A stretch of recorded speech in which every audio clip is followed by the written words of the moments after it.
ஒரு டிகிரி படிச்சு முடிச்சுட்டு அடுத்து என்ன பண்ணலாம்னு கனவு வெறியோட காத்துட்டு இருக்கக்கூடிய இளைஞர்களுக்காக அரசு தந்திருக்க ஒரு அரிய வாய்ப்பு. நம்மளோட தமிழ்நாடு அரசு நான் முதல்வன் அப்படின்ற திட்டத்தின் மூலமா 1000 இளைஞர்களுக்கு எந்தவித கட்டணமும் இல்லாம SSC, ரயில்வே, பேங்க் மாதிரியான எக்ஸாம்க்கு தேவையான பயிற்சிகள் தர ரெடியா இருக்காங்க. எந்தவித சிந்தனையும் இல்லாம வேற எந்த ஈடுபாடும் இல்லாம அடுத்த 6 மாசத்தை படிப்புக்காக மட்டுமே அர்ப்பணிக்க நீங்க ரெடியா இருந்தா மட்டும் போதும். தங்குறதுக்கு இடம், சாப்பிட சாப்பாடு, இயற்கை சூழல்ல படிக்கக்கூடிய ஒரு அமைப்பு, கோச்சிங், எல்லா மெட்டீரியல்ஸ் எல்லாத்தையுமே தமிழ்நாடு அரசே பார்த்துக்கும்.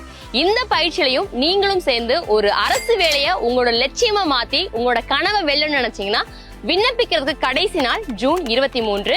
இதற்கான பரீட்சை ஜூலை 14 அன்னைக்கு நடக்க இருக்குது. இது போல மேல தகவல் தெரியும்னு நினைச்சீங்கன்னா www.nanmudalvan.tn.gov.in அப்படின்ற இணையதளத்துல போய் கூட நீங்க பார்க்கலாம். இந்த வீடியோவை உங்களோட நண்பர்களுக்கு அரசு வேலைக்காக படிச்சுட்டு இருக்கக்கூடிய ஒவ்வொரு மாணவர்களும் பகிர்வது மூலமா எங்கேயோ அரசு வேலை தன்னோட கனவா நினைச்சு படிச்சுட்டு இருக்கக்கூடிய ஒரு ஏழை மாணவனுக்கு உதவியா இருக்கும்ன்றதை நான் நம்புறேன். மறக்காம ஷேர் பண்ணிடுங்க.